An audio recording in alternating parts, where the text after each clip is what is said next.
2019년 3월 11일 하나님께서 저에게 주시는 말씀은 요한복음 7장 8절에서 18절입니다. 요한복음 7장 8절에서 18절. 11차 성경 통독 사경에 좀 변경된 사항이 있어서 광고를 다시 드립니다. 우리 원래는 기도원에서 해서 좀 식사 준비하시는 권사님, 지사님 좀 편하게 해드리려고 그랬는데, 이 기도원 사용 규칙에 의해서 3개월 전까지 이 최소 인원이 안 되면 우리가 많은 재정적으로 손실을 보게 돼서 한 5,500불 우리가 부담해야 되는데요. 그러긴 좀 부담이 돼서 장소를 우리 교회로 변경했습니다. 같은 날 교회에서 하겠습니다. 회비는 80불이 되고 타지에서 이미 등록하신 분들 숙박하실 때 호텔비를 2인 1실 1박에 40불쯤 되겠습니다. 예, 차고 오기를 바랍니다. 외시에서 오시는 분 날짜는 그대로니까 비행기 항공은 그대로 예약하시면 되겠습니다. 말씀 봉독에 올리겠습니다. 너희는 명절에 올라가라. 내 때가 아직 차지 못하였으니 나는 이 명절에 올라가지 아니하노라. 이 말씀을 하시고 갈릴리에 머물러 계시니라. 그 형제들이 명절에 올라간 후에 자기도 올라가시되 나타내지 않고 은밀히 가시니라. 명절 중에 유대인들이 예수를 찾으면서 그가 어디 있느냐 하고 예수에 대하여 무리 중에서 수군거림이 많아 어떤 사람은 좋은 사람이라 하며 어떤 사람은 아니라 무리를 미워한다 하나 그러나 유대인들을 두려워함으로 드러나게 그에 대하여 말하는 자가 없더라.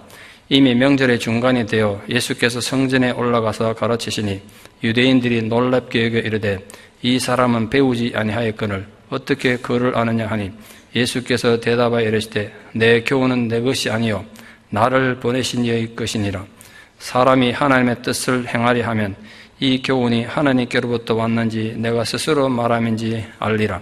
스스로 말하는 자는 자기 영광만 구하되 보내신 이의 영광을 구하는 자는 참되니 그 속에 불의가 없느니라. 아멘. 한국의 어떤 고등학교에서 있었던 일입니다. 1학년 신입생이 의학 실습실에서 수업 준비하고 있는데 남모르는 아저씨가 돌아오더니 키 1m 65에서 70 일어서 그러니까 친구 한 명 일어섰어요. 70에서 75 일어서라서 자기가 일어섰더니 이름을 적어가더라고요. 나중에 교무실 오라 해서 가봤더니 그분이 그 학교 체육 주임 선생님이셨어요. 뜻밖의 얘기를 했습니다. 조금 있으면 전국체전이 열리는데 너희 둘이가 이제 전국체전회에서 그 도에서 대표자를 뽑는데 우리 군 대표 권투 선수다 이런 거죠. 이 친구 권투 걸로 한번 껴본 적 없고 한데 권투 선수라고 그것도 군 대표로 얼마나 황당했겠습니까 학생이. 어쨌든 학교에서 하라니까 선생님 하라니까 안 할 수도 했어요. 근데 이 군수님이 선수들 모아놓고 회식 시켜주고 이랬더니 얼마나 먹었는지 체중이 오버됐어요 또. 그 선생님이 목욕탕 데려가서 사우나를 막 시키면서 밥도 막 못 먹게 굶기면서 또 살을 빼야 되니까 침을 자꾸 뱉으라 그러더니 침 뱉으면 살 빠진답니다. 살 빼실 분 침 많이 뱉으십시오. 침을 자꾸 뱉더라 그래서 겨우 이제 체중이 통과돼가지고 시합을 나가게 됐습니다.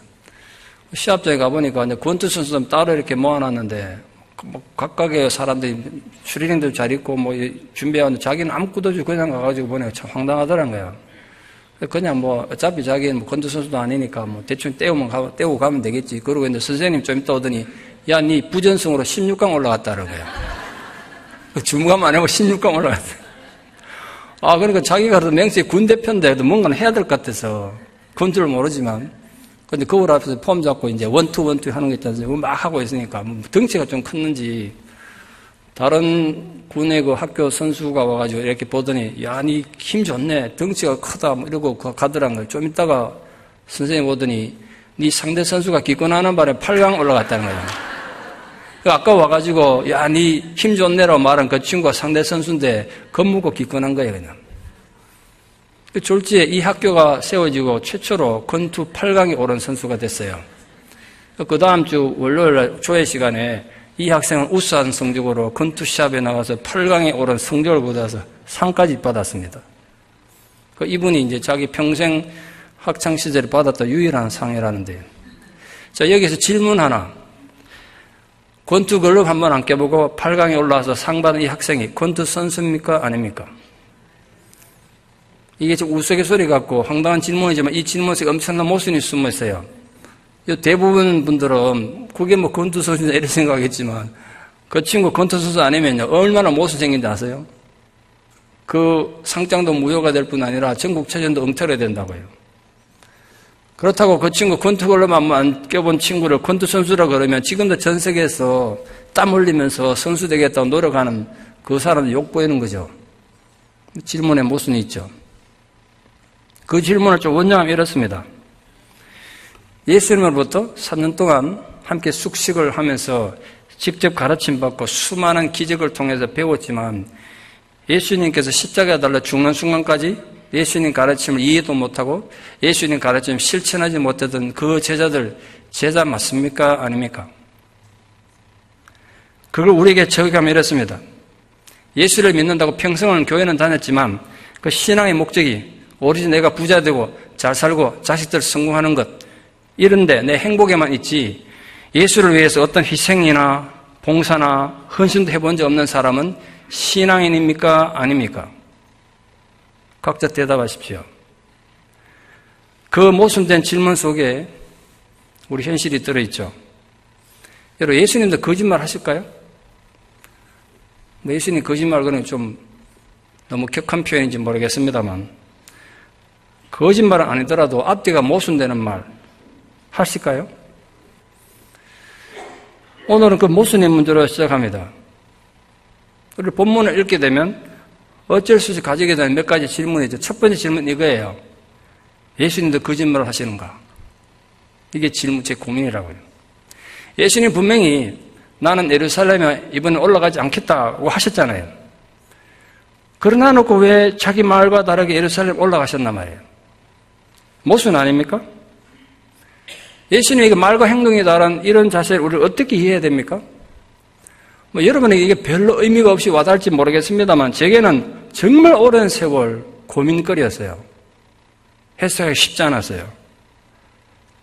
한 가지 생각은 이거였어요. 예수님이 하신 일이니까 나쁜 일은 아닐 텐데 근데 어쨌든 예수님께서 말씀하신 거하고 모순되게 행동한 건 분명한데 이걸 어떻게 받아들여야 되냐 고민이 무척 됐어요. 사실 성경에 뭐 모순된 게 한두 가지가 아닙니다. 성경을 보면 어떻게 보면요 논리적인 기준으로 보면 성경이 정말 허투른 책이에요. 모순이 얼마나 많은지. 그런데 제가 이제 와서 깨닫는데요. 혹시 성경 읽으시다가 모순되어 보일 때 주의 깊게 읽을 필요가 있습니다. 거기에 더 중요한 진리가 숨어있기 때문에 예수님께서 말씀하신 것과 다르게 어떻게 보면 좀 자기 말을 거짓부리한 것처럼 안 올라가신다 그러놓고 예루살렘 올라가긴 가셨어요. 근데 순례자들처럼 떠들썩하게 올라간 건 아니고 오늘 본문에 보니까 비밀스럽게 조용히 올라가셨다고 되어 있습니다. 여기 이제 포인트가 있는 거죠. 형제들이나 제자들의 요구처럼 떠들썩하게 올라가서 기적을 행해서 명성을 얻는 정치적 메시아로 군림하기 위해서 올라간 것이 아니라 그 초막절에 100만, 200만 모인다 그랬지 않습니까? 그 많은 사람들에게 율법의 올바른 의미를 가르쳐서 그들로 하여금 구원과 영생의 진리를 얻게 하시는 그런 사역하시기 위해서 순례자 무리가 아닌 순례자 무리에 끼지 않고 혼자 조용히 올라가신 거예요. 여기 분명 오늘 우리를 향한 확실한 교훈이 있죠. 인간은 자기를 드러내서 인정받고 싶은 거, 그게 본능입니다. 본능 아니겠어요? 인정받고 싶은 욕구는 인간의 3대 본능 중에 하나예요. 타고난다고, 인정받고 싶은 거. 그러나 이 내 이름을 내고 내 명예를 얻을 수 있는 인정받고 싶은 욕구를 하나님 영광에서 포기할 줄 아는 것, 그걸 예수님 표현을 하면 자기를 부정하는 거예요. 내 영광을 하나님 이름에서 포기하는 거야. 좀 자존심상하고 속상하지만 하나님 영광에서 포기하는 것. 그게 자기 부정이란 말이에요. 그러니까 표면적으로 예수님 모순되어 보는 행동이지만 한 번만 더 깊이 생각해 보면 거기엔 극도의 겸손과 사랑의 고백이 들어있는 거죠. 두 번째 질문은 이겁니다. 왜 유대인들은 예수를 찾았을까요? 여기서 유대인들이라 일반 유대인들 말하는 것이 아니고 문맥을 앞뒤 보면 예수님을 적대해서 예수님을 죽이려고 혈안이 됐던 대제사장이나 바리새인 같은 종교 지도자들을 지칭합니다. 아마도 그들은 지난 6월절에 악몽을 떠올렸기 때문에 예수를 찾았는지도 모르겠습니다. 요한복음 6장과 7장 사이에는 6개월의 시차가 있습니다. 요한복음 6장의 사건은 6월절의 사건을 다루고 7장은 초막절에 사건을 다루는데 유월절과 초막절은 시간이 6개월의 시차가 있어요.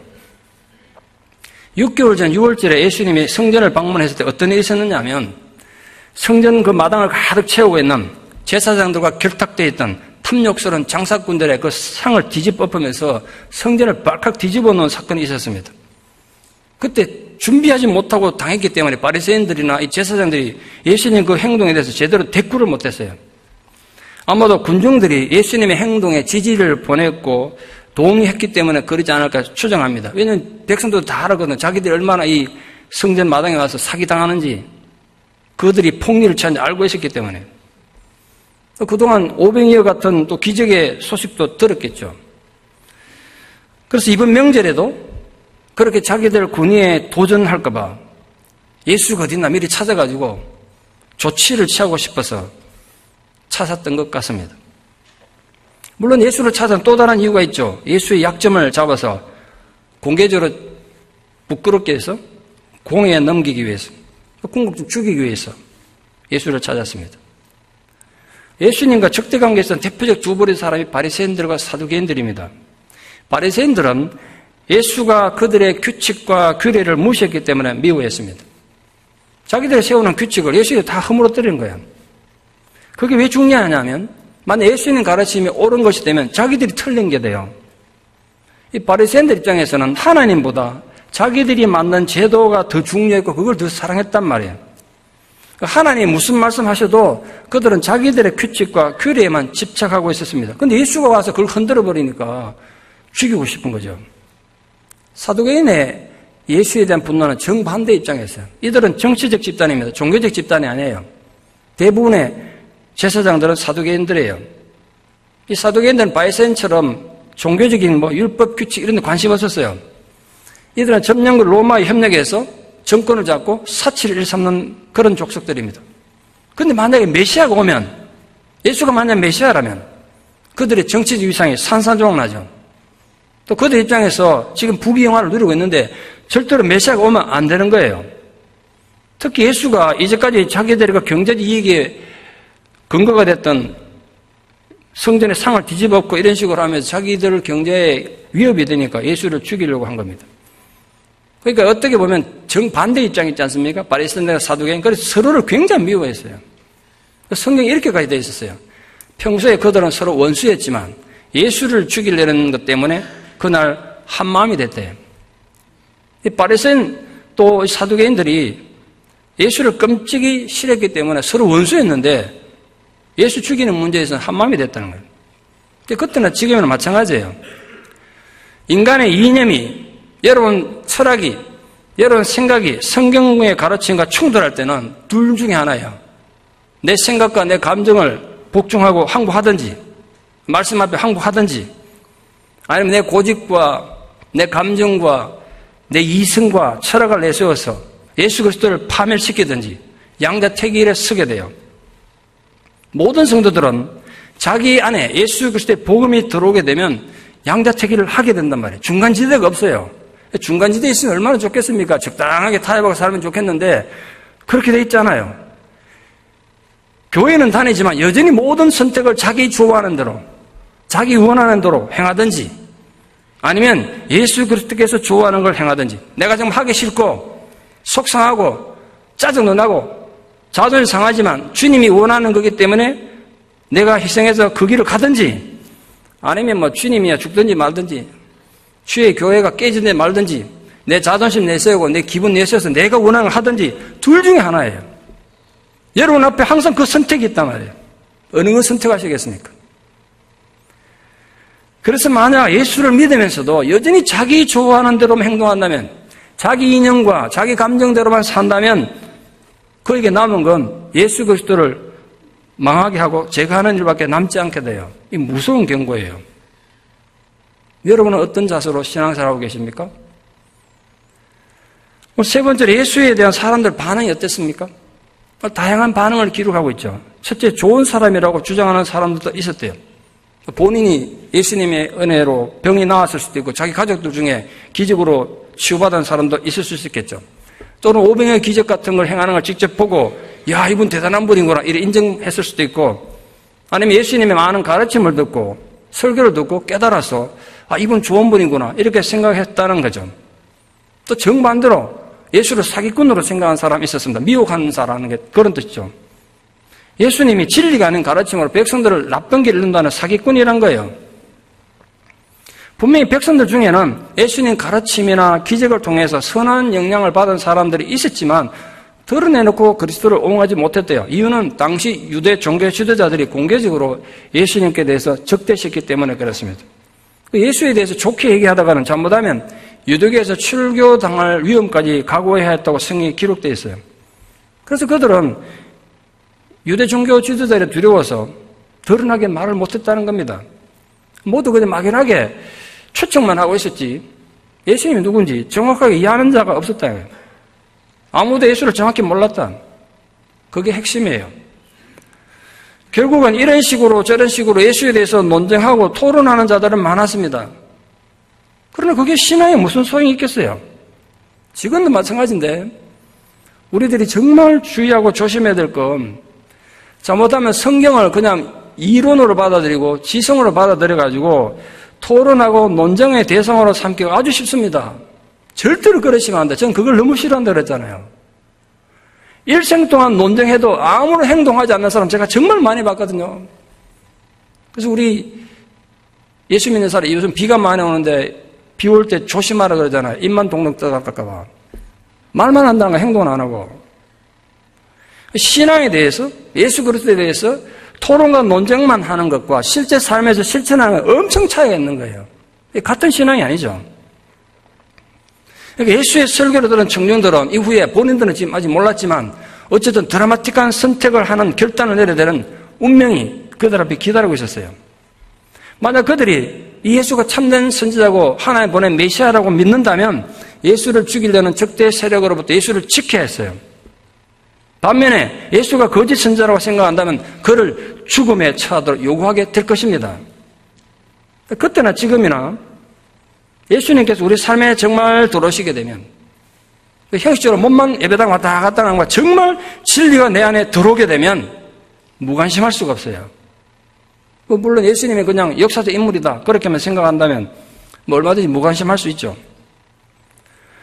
그러나 예수가 살아있는 구세주로 내게 다가온다면 결코 무관심할 수 없습니다. 내 삶에 반응이 있어야 돼요. 왜냐하면 예수님이 우리에게 준 이론이 아니라 생명이기 때문에요. 여러분 자신의 심장에 생명을 이식받은 자답게 변화된 삶을 실천하며 사는 그런 성도 되기를 축원합니다. 예수님께서 명절의 중간에 예루살렘에 올라가실 때요. 초막절은 원래 일주일 지킨다 그랬지 않습니까? 근데 초막절 끝날 마지막 날 8일째 또 큰 잔치를 했기 때문에 전체가 8일이 됐습니다. 명절 중간쯤이라는 의미가 뭐냐면 사람이 가장 많이 모일 때예요.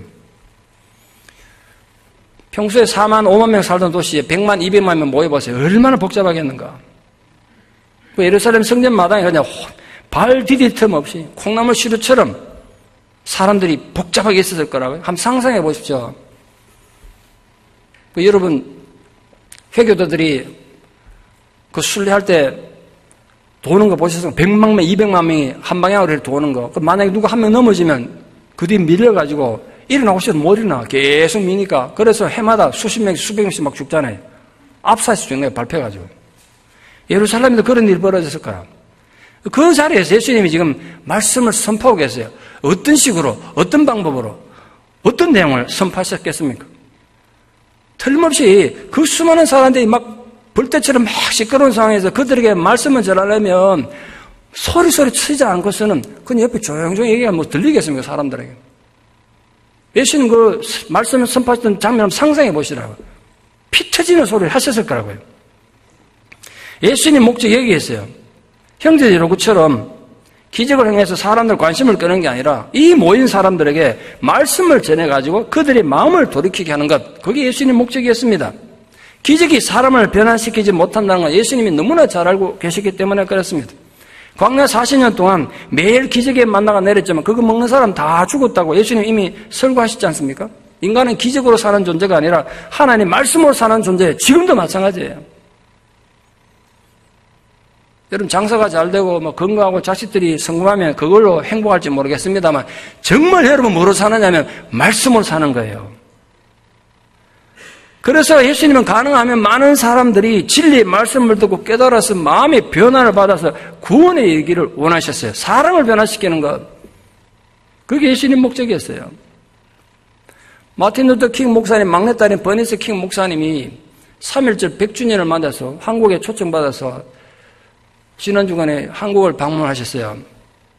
거기서 강연하셨는데 미국 인종차별에 대해서 누가 질문하니까 이렇게 대답했더라고요. 미국에 인종차별을 해결할 수 있는 어떤 법률도 존재하지 않습니다. 이게 인종차별이 법으로 해결되겠습니까? 결국 사람이 바뀌어야 됩니다. 정책과 관습보다 사람이 바뀌어야 합니다. 이렇게 말씀하시더라고요. 예수님은 사람이 바뀌지 않으면 기적도 율법도 의미가 없다는 걸 아셨기 때문에 기적이 아니라 말씀을 선포하시면서 가르치신 거예요. 그거 하려고 올라가신 거예요. 문제는 그 다음에 일어났습니다. 예수님의 논리 정연한 가르침을 들은 유대인들은 놀람을 금치 못했습니다. 오랜 시간 율법 교육을 받고 상당한 학식을 가진 종교 지도자들보다도 예수님의 그 말씀 능력, 성령 해석 능력이 탁월하게 뛰어났기 때문에 뭐 그렇다고 해서 그들이 예수님을 메시아로 인정한 절대로 아니죠. 단지 정통 랍비 교육을 받지 못한 자가 설교한다고 그걸 경멸하고 무시했어요. 배우지 않은 자가 어찌 글을 아는가? 여기서 글이라는 건 문자를 말하는 것이 아니라 학문을 말하고 율법의 깊이를 말해요. 영생 얻는 진리 말씀을 선포했지만 예수님 가르침은 또다시 비웃음의 대상이 되고 말았습니다. 정식 랍비 교육도 받은 적 없는 시골 목수가 알아봤자 얼마나 알겠느냐. 헛소리 하지 마라 이런 거죠. 랍비 학교를 다니지 않으면 성경을 절대로 알 수 없다고 생각했기 때문에 그렇습니다. 보통 유대인이 랍비가 되려면 6살부터 교육을 시작해요. 우리로 치면 유치원 같은 거죠. 6살 되면 회당에 가서 율법의 기초를 배우고 우리 초등학교쯤 되면 그게 초등기관인데 서책의 집 이런 데 가서 율법을 아주 깊이 있게 공부해요. 그 다음 우리 고등학교쯤 되는 고등기관인 설명의 집 이런 데가 있습니다. 자기 선생 랍비와 앉아가지고 토론하면서 율법 배우는 거예요. 그 다음 연구의 집, 지금 좀 대학이나 대학원쯤 되는데 전문 연구기관이 있어요. 이걸 다 거쳐야 돼요. 그래 랍비가 돼요. 지금 어느 선진국의 교육체계에 비교해도 뒤지지 않을 그런 교육과정을 2000년 전에 유대인들이 갖고 오셨습니다. 랍비가 되려면 그 복잡한 과정을 다 거쳐야 했어요. 잘 알려진 대로 바울은 가말리엘이라는 당대의 가장 인기 있고 가장 똑똑하고 가장 유명했던 랍비에게서 배웠기 때문에 바울은 큰 소리 칠 수 있었던 거예요. 그런데 예수는 어떤 정규교육도 받지 못했어요. 근데 가장 실력 있다는 율법학자보다도 뛰어난 말씀을 예수님이 가르친 거예요. 이 점에서 유대 엘리층들이 분노한 거예요. 자존심이 얼마나 상했겠습니까? 예를 들면 이런 거예요. 인류 외과 전문의들이 환자를 놔놓고 수술해야 되는데 너무 환자가 막 복합적으로 문제가 있어서 수술할 수가 없어. 손을 댈 수가 없어. 근데 어디서 근본 날 수 있는 돌팔이 하나가 오더니 낭만닥터 김사복 오더니 수술 딱 해버렸네? 그럼 이 자기들 따라 똑똑하다는 이 의과대 교수들이 얼마나 자존심 상했겠어요. 같은 맥락에서 예수님의 뛰어난 말씀의 해석 능력과 구원 있는 선포가 이 바리새인들 자존심을 건드린 거예요. 신성모독죄가 된 거지. 이 배우지도 못한 게 지가 뭘 안다고 원문 자체가 그렇게 무시하게 돼 있어요. 그날 예수님이 무엇을 가르치셨는지 사실 그 내용은 본문에 없죠.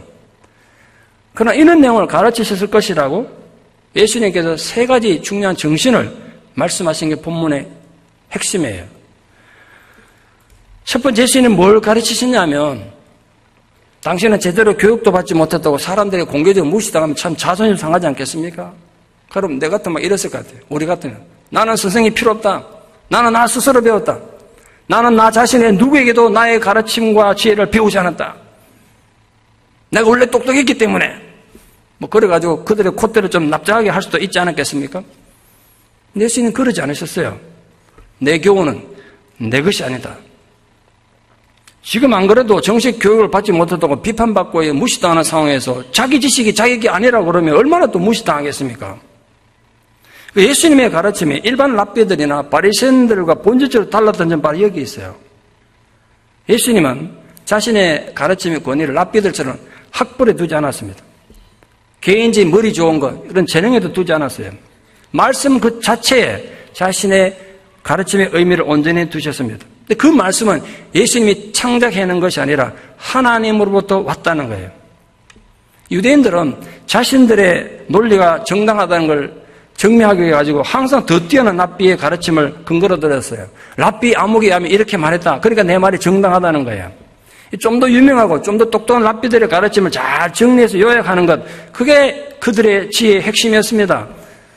그 결과 포장이 더 잘 되고 더 고상하고 내용은 더 풍성해진지 모르지만 진리로부터 멀어져 가지고 영적으로 소경이 돼서 헤매는 건 그 유명한 랍비나 그들이랑 똑같았어요.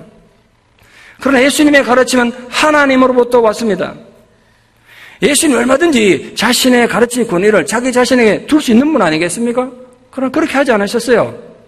오직 자신은 고난받는 종으로 나타내셨고 철저하게 하나님 말씀에 헌신되어 있었습니다.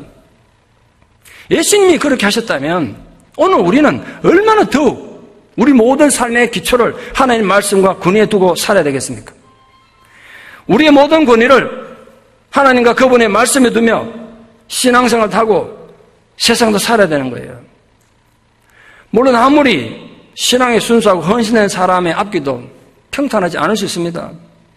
파괴진 함정에 빠져서 얼음 겪기도 하고 천길낭떨이 떨어져서 실패를 할 수도 있습니다. 어떨 때는 사망의 엄청난 골짜기로 다닐 때도 있겠죠.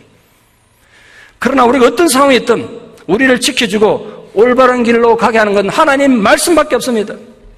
성경은 상징이 아니에요. 죽은 책이 아니라고요. 지금도 살아있는 하나님 계시예요. 이 말씀이 제대로 내게 해석될 때 우리 인생에서 도대체 보이지 않던 길이 그때 보이게 될 것입니다. 전혀 상상하지도 못했던 놀라운 하나님 뜻이 선명하게 깨달아질 것입니다. 엄청난 진리가 내 앞에 펼쳐질 것입니다. 이 성경을 믿느냐 믿지 않느냐 하는 거 이거 다 읽어보고 읽어보니까 믿을만 하네 그래 되는 거 아니에요. 창세기 1장 1절 딱 펼쳐가고 창세기 1장 1절 태초에 하나님의 천지를 창조하시니라. 그 말씀 믿어지면 나머지 다 믿을 수 있는 거고 그 말씀 못 믿으면 나머지 못 믿는 거죠. 그게 말씀의 권위의 핵심이에요. 하나님 말씀 성경 읽기가 복잡하고 힘드시죠? 이해가 안 되시죠? 딴 거 없어요. 태초에 하나님이 천지를 창조하시니라. 이게 믿어지십니까? 그걸 믿습니까? 그럼 다 믿는 거예요.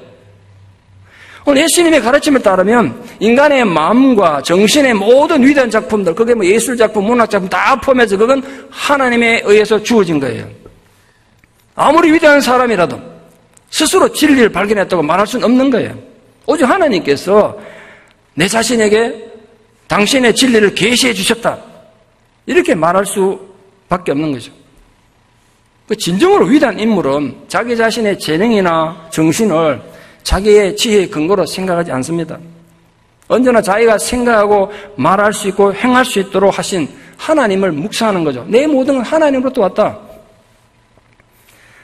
진실로 자신의 모든 지적인 근거와 재능의 근거가 하나님이시라는 것을 바르게 깨닫고 겸손하게 의미 있는 인생을 살아가는 여러분 되시기를 축원합니다. 두 번째 예수님 가르침은 하나님의 뜻을 알고 행하면 진리를 알게 된다는 행동하는 믿음을 강조하셨어요. 예수님 당시 유대인들이 예수님 말씀을 듣고도 혼돈했던 이유가 뭔지 아십니까? 예수님 말씀을 듣기만 했지 삶의 실천에는 아무 관심이 없었기 때문에 그렇습니다. 그들도 예수님 말씀 많이 들었지 않습니까? 그러나 그 결과 듣기만 하고 행동 안 하니까 집단적으로 더욱 영적인 어둠에 갇혀버렸어요. 예수님 말씀 진리를 듣긴 들었는데 가슴만 더 답답해지고 혼란만 더 심해졌습니다. 지금도 마찬가지입니다. 여러분 삶의 실천은 없이 머릿속에 이론이나 말장난으로만 신앙생활하고 성경을 대하면 신앙은 더 방향을 잃고 혼란스러워질 것입니다. 그래서 계속해서 주님은 그들에게 그들의 삶의 자세와 태도를 바꿔야 한다고 요청한 거예요. 오늘 우리 보고 너는 세상이 이렇다 저렇다 불평하고 원망하지만 네 태도가 바뀌어야 된다. 삶의 자세가 바뀌어야 한다고 오늘 주님 말씀하신 거예요. 그러나 유대인들은 전혀 행동하지 않았습니다. 신앙의 의미를 너무 거창하게 생각하지 마십시오. 뭐 위등을 해야 된다고 생각하지 마십시오. 오늘 나에게 하나님 하시는 말씀이 무엇이고 오늘 내가 당장 실천해야 할 것이 무엇인지 생각하고 그걸 행동에 옮기십시오. 행동하면 배우게 되고 깨닫게 된다는 거예요. 오늘 예수님이. 어떤 사람이 하나님 놀라운 은혜를 체험합니까? 행동하는 사람입니다. 하나님 뜻을 깨닫고 행동하는 것이 하나님을 기쁘시게 하는 겁니다. 진리를 그냥 감상하는 것으로 우리 신앙의 의무를 다했다고 절대로 착각하지 마십시오. 오늘 내 삶에서 하나님이 기뻐하시는 행동이 무엇일까? 그걸 깨닫고 실천하십시오. 그러니까 버릴 건 버리고 포기할 건 빨리 포기하십시오. 그 과정을 죽을 때까지 계속하십시오. 그게 하나님이 기뻐하시는 길을 걸어가는 제자의 소명입니다. 그러면 여러분의 삶에 그때 기적이 가득 차게 될 것입니다. 정말 죽을 것 같은 삶인데 꿈도 꾸지 못했던 위대한 삶을 살게 될 것입니다. 여러분 안에 잠자고 있던 영적 거인이 깨어날 것이고 여러분의 삶을 통해서 이 세상에 하나님을 보여주게 될 것입니다. 하나님 어디 있냐고 묻는 그들에게 여러분의 행동하는 신앙을 통해서 하나님을 보여주게 될 거예요. 물론 우리가 하나님 뜻은 다 할 수는 없죠. 그래서 우리가 실수도 하고 넘어지기도 할 겁니다. 그럼에도 불구하고 할 수 있거든. 하나님 뜻이라고 생각되는 건 무조건 실천하십시오. 그러면 삶이 달라질 것입니다. 예수님의 교훈이 이 랍비들의 가르침과 본질적으로 다른 점 바로 이거예요. 실천을 통해서만 진리를 올바르게 배울 수 있다는 점. 랍비들처럼 신학교육을 얼마나 체계적으로 받았냐 이거보다 하나님 뜻을 알고 거룩한 삶을 살려고 노력하는 자가 진리를 알게 된다는 거예요. 그래서 여기서 굉장히 중요한 신앙의 원리, 삶의 원리가 등장해요. 우리는 행함으로써 배웁니다. 행함으로써 신앙도 배우고 믿음도 배워요. 예컨대 의과대학생이 교실에서 이론적으로 외과 수술하는 거 다 배웠다고 칩시다.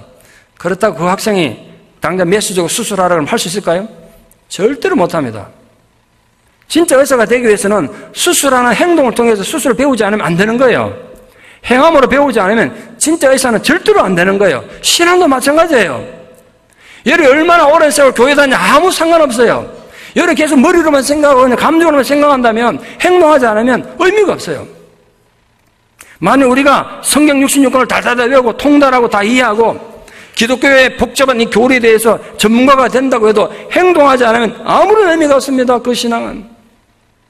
또한 우리가 성경에 다 이해하고 이 기독교의 복잡한 교리를 다 이해하고 나서 내가 행동하겠다 그러면 그런 날은 영원히 오지 않을 겁니다.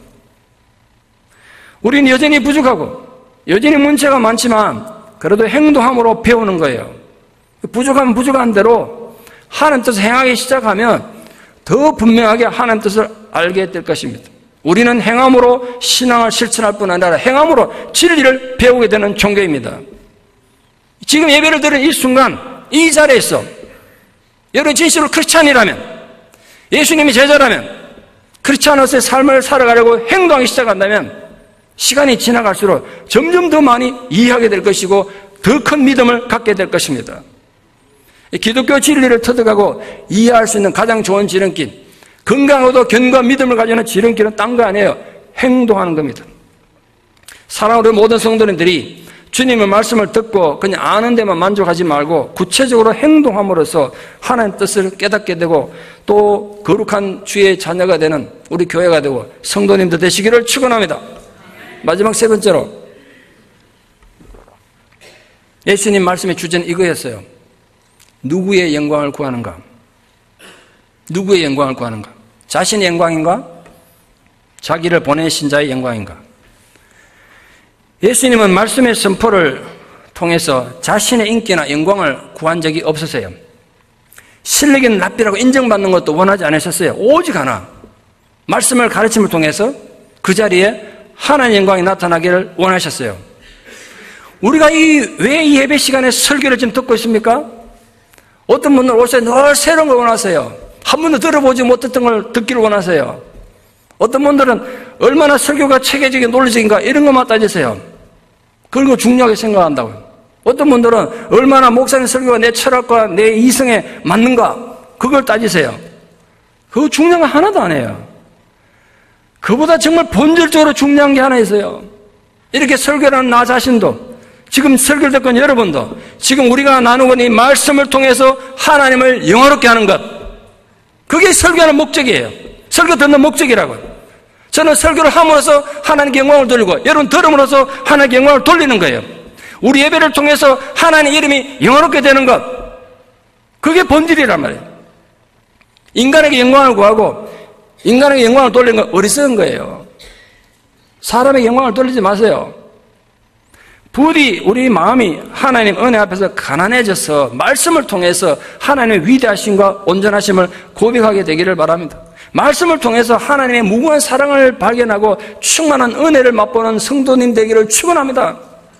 유대인들은 하나님 나라의 영광을 구하지 않고 자신들의 영광만을 구했어요. 유명한 랍비 밑에서 배웠다는 것이 그들 영광의 근거였어요. 바울도 그랬단 말이에요. 그러나 예수님 눈에는 그들 모두 거짓 교사들이었어요. 그걸 이렇게 표현했어요. 스스로 말하는 자들이다. 자기 멋대로 성경을 해석하는 엉터리란 뜻이죠. 놀랍게도 그들은 하나님을 지금 이야기하는데 하나님에 대해서 전혀 모르는 거예요. 성경을 가르치는 권위자인데 성경에 대해서 전혀 모르는 자들이었어요. 예컨대 영어를 가르치는 영어 선생인데 알파벳을 몰라. 음악을 가르치는 음악 선생인데 악보를 볼 줄 몰라. 이런 엉터리가 어딨냐. 예수님 눈에는 바리새인들이, 제사장들이 그런 존재로 보였어요. 그래서 예수님께서는 이 유대 종교의 지도자들을 하나님 지식과 하나님 영광을 도둑질하는 도둑놈들이라고 비판하셨어요. 그들은 서로 영광을 구하고 하나님께로부터 오는 영광을 구하지 않았기 때문에 그래요. 그 결과 그들은 집단적으로 이기적인 탐욕에 빠져 있었습니다. 우리도 정말 조심하셔야 돼요. 예수님 오직 하나님 뜻을 행하고 하나님께 영광을 돌리는 일에만 전심을 다해 헌신하셨어요. 원래 34세 된 바이올리니스트인 박지혜 씨 아십니까? 유명한 분이라 많이들 아시리라 생각해요. 오늘 집에 가서 유튜브에 박지혜 한번 쳐보세요. 독일에 태어나신 분인데 제가 어제 하루에 설교 준비하면서 이분 찬양 그 바이올린 들으면서 설교를 준비했거든요. 은혜 많이 받았어요. 집안 형편이 넉넉하지 못했기 때문에 뭐 다른 데 가서 교육 못 받고 역시 바이올리니스트 했던 홀 어머니로부터 배운 게 사교육이 전부였습니다. 독일에서는 국가에서 돈을 내주니까 큰 걱정 없이 바이올리니스트로 소망을 꿈꾸고 어머니의 도움을 많이 받았죠. 재능도 있었나 봐요. 14살에 메인츠 시립 챔버 오케스트라 유럽 순회를 할 정도였다니까. 14살 나이에 신동으로 불리지 않았겠습니까? 그렇게 잘 나가던 소녀였는데 19살이다 2004년 독일 칼스루헤 국립음악대학이라고 유명한 음악대학이 있습니다. 그 공부할 때 위기가 닥쳤어요. 뛰어난 바이올리니스트가 되겠다고 삶의 목표를 세웠지만 아무리 연습해도 만족이 없는 거예요. 만족이 없어요. 이 바이올린이 그녀에게 점점 짐처럼 느껴지게 되었습니다. 그렇게 사랑했던 악기가 이제 너무나 큰 고통으로 그녀의 삶을 짓누르기 시작했습니다. 무엇보다도 하나님께서 자신의 삶을 지켜주시고 인정해주시고 인도해주신다는 신앙마저 내버리게 됐습니다. 나는 아무리 해도 안 되는구나. 자꾸 옆에 사람들하고 비교해서 열등감을 가지게 되고 이제 아무것도 할 수 없는 멍한 상태가 됐습니다. 바이올린에 손을 댈 수가 없었어요. 이전까지는 그분 얘기에 의하면 최고의 바이올리니스트가 되기 위해서 시간과 장소를 가리지 않고 연습해야 돼요. 심지어 이렇게까지 써놨던데 믿어야 될지 안 믿을지 모르겠습니다. 화장실에서 볼일 볼 때까지 앉아서 켜면서 해야 돼요. 믿어지십니까?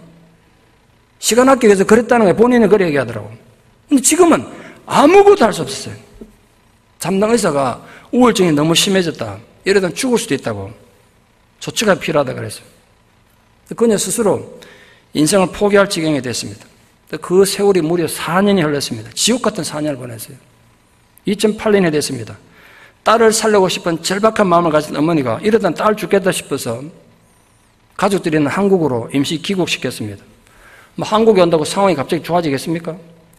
여전히 삶의 의욕도 없고 연주할 의지도 갖지 못했습니다. 이제 여기서 내 인생 끝나는구나. 그래 기도할 힘조차 없고 끝물을 절망했던 어느 날인데 불현듯 이분 귀에, 이분 독일에 태어났고 독일에 살았기 때문에 한국 복음성 이런 건 잘 모르잖아요. 그 귀에 이 찬양이 들려서요. 오늘 제가 찬양하다 너무 감사한, 나중에 제가 밥 한번 사겠습니다. 제가 얘기를 하는 이 찬양에서 아까 너무 놀랐어요. 누군가 널 위해 기도하네. 아까 그 찬양 부르는데 은혜 많이 되던데요. 이분이 이 찬양을 들었는데 처음 들은 거예요. 한국 와서.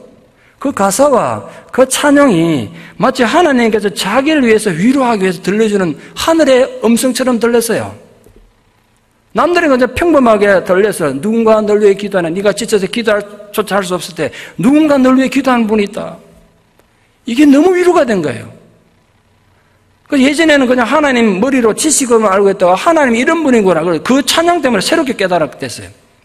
하나님에 대한 마음이 달라지기 시작하고 하나님을 다르게 믿게 됐어요. 삶의 자세가 달라지고 기도를 다시 하면서 삶의 방향이 달라졌습니다.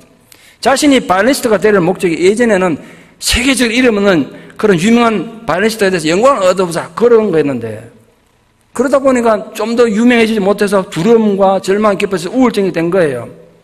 그런데 이제는 하나님께 영광을 돌리는 음악가가 되어보자. 어머니가 권유해서 찬송가를 연주해보라는 거예요. 이 클래식을 전공한 분들은 찬송가 같은 가벼운 곡을 연주하는 건 좀 부끄럽게 생각하고 수치스럽게 생각한대요.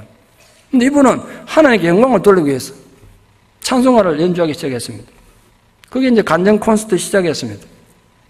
하나님께 영광을 돌리기 위해서 찬송을 연주하다 보니까 힘을 얻게 되고 은혜를 받게 되고 이제 많은 찬양 앨범을 제작하게 됐습니다. 다시 이제 클래식 음악도 하게 된 거죠. 이렇게 간증을 하고 있습니다. 우울증에 걸려서 아무것도 할 수 없었고 오로지 죽을 생각만 했었습니다. 죽기 전에 마지막으로 하나님을 찬양하자는 심정으로 찬양 앨범을 낸 게 제 인생의 터닝 포인트였습니다. 바이올린을 그만두고 죽을 수도 있는데 더 늦기 전에 하나님께 찬양 드리자는 심정으로 찬양 앨범을 냈는데, 이게 입소문이 퍼지면서 교회에서 간증과 연주로 봉사할 일이 엄청나게 늘어났습니다. 하나님이 기쁨이 되는 바이올리니스트가 되고 싶다고 기도했는데 상상도 못할 방법으로 하나님이 저를 인도해 주셨습니다. 이제 그녀는 바이올린이 더 이상 자신의 삶의 최우선이 아니었어요. 오직 하나님을 기쁘시게 하는 일만 삶의 이유자 목적이 됐습니다. 다시 이제 바이올린이 켜게 돼가지고 그 와중에 세계 3대 바이올린 콩쿠르에 입상해서 장학생으로 미국 유학을 가게 됐습니다. 독일 정부에서 생활비, 학비 전부 지원받아서 유학을 마치게 됐습니다. 이 바이올린이 비싸지 않습니까? 그녀가 쓰는 바이올린은 세계 3대 명기에 속하는 페트루스 과론델리라는 바이올린은 저 처음 알았는데요.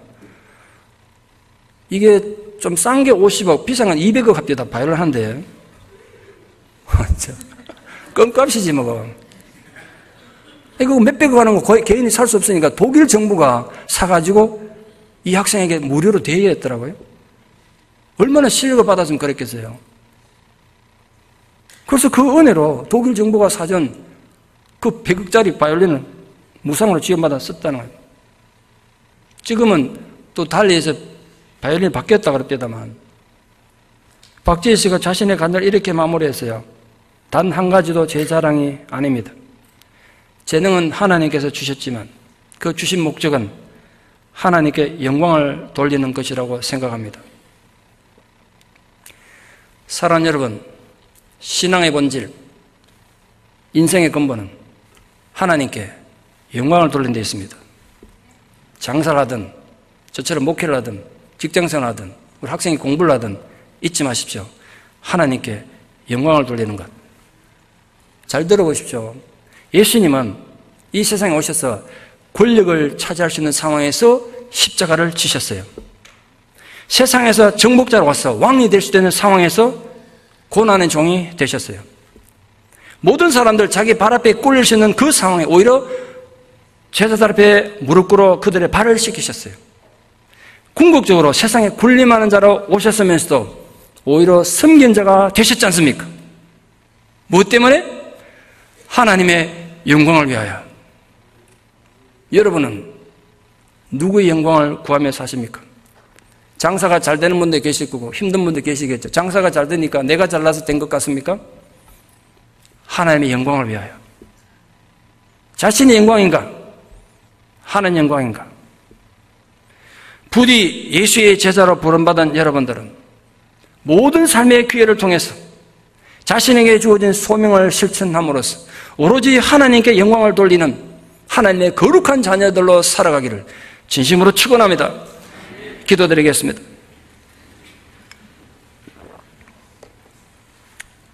아버지 하나님, 우리의 한 생애가 주님의 손안에 있음을 고백합니다. 그러나 어리석게도 우리는 늘 우리 자신의 영광을 얻기 위해 목을 메고 있습니다. 인간의 영광을 구하는 자가 아니라 진실로 하나님의 영광을 구하는 자들이 되게 하여 주시옵소서. 우리가 비록 어리석고 연약하여 주님의 뜻을 다 알 수는 없지만 그래도 행동하고 실천함으로써 진리를 깨달아가는 주님의 제자가 되기를 원합니다.